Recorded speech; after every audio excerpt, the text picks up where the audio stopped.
Subject है आपका हिंदी, कबीर की साखियाँ, कक्षा है 8वीं।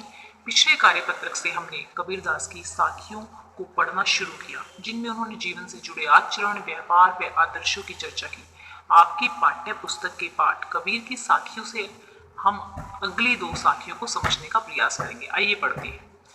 माला तो कर मैं फिरे, जीव फिरे मुख माही, मानु ता दूध फिरे, ये दो सुमरन नाही। भावार्थ है कि इन पंक्तियों में कबीरदास जी कहते हैं कि भगवान का नाम जपने के लिए मनुष्य के हाथ में माला और मुंह के अंदर जीभ फिरती रहती है, लेकिन उसका मन इतना चंचल है कि सभी दिशाओं में घूमता रहता है, पर यह भगवान का नाम नहीं जपता। यदि भक्ति में मन ही नहीं लगा तो ये हाथ में माला फेरना और जीभ द्वारा भगवान का नाम जपना व्यर्थ है। ठीक है, तो कबीर घास में दिए जो पाँव तिल होई, उड़े पड़े जब आंख में घरी धुएली होई। इन पंक्तियों में कबीरदास जी चेतावनी देते हुए कहते हैं कि हमें घास को कमजोर, छोटा या बेकार समझकर अपने पैरों के तले रौंद कर उसकी निंदा यानी उसका अपमान नहीं करना चाहिए, क्योंकि जब इसी घास का एक छोटा सा तिनका भी हमारी आंख में गिर जाता है तो वह हमें बहुत कष्ट पहुंचाता है।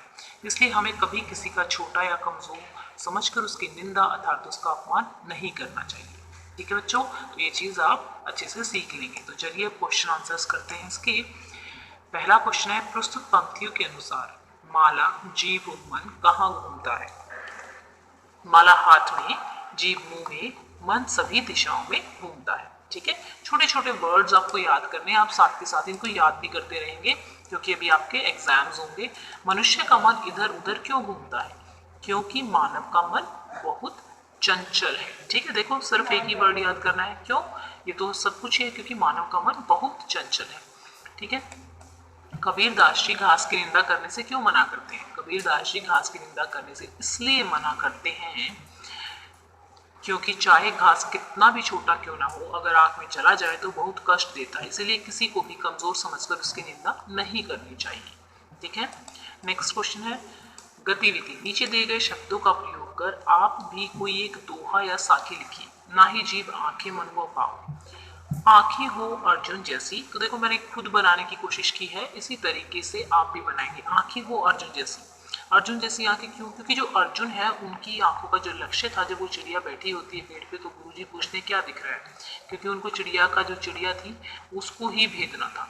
जो चिड़िया बैठी थी पेड़ पे, टहनी पे जो बैठी थी, तो वो कहता है कि मुझे सिर्फ आंख दिख रही है, बाकी बच्चे कहते हैं हमें पूरी चिड़िया दिख रही है। तो हमें जिसको सिर्फ अपना लक्ष्य दिखता है, ठीक है, वैसी हमारी आंखें होनी चाहिए। जीभ राजा हरिश्चंद्र जैसी, क्योंकि राजा हरिश्चंद्र हमेशा सच बोलते थे।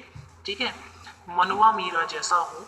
मन जो था, मीरा का जो मन था उसको जहर के प्याले दिए गए, बहुत कुछ दिया गया, लेकिन उसका मन हमेशा भगवान में ही लगा रहा।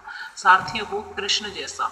अगर आप युद्ध लड़ना चाहते हैं अपने जीवन में कोई भी, तो अगर आपका सारथी कृष्ण भगवान जैसा है, ठीक है, तो जीत तुम ही पाओ, तो आपको ही जीत मिलेगी। ठीक है, चाहे युद्ध फिर कैसा हो। ठीक है, कैसा हो भी या फिर कैसा, ठीक है, ठीक है ना। तो इस तरीके से मैंने इस चीज़ को खुद बनाने की कोशिश की है। आप भी अपने आप ही कोई कुछ भी बनाने की कोशिश करेंगे ऐसा ही रिलेटेबल, क्योंकि अगर आप अभी से बनाना नहीं सीखेंगे तो फिर कब बनाएंगे। हमें हमेशा चीज़ें बनाकर ज़रूर देखनी चाहिए, उससे हमारे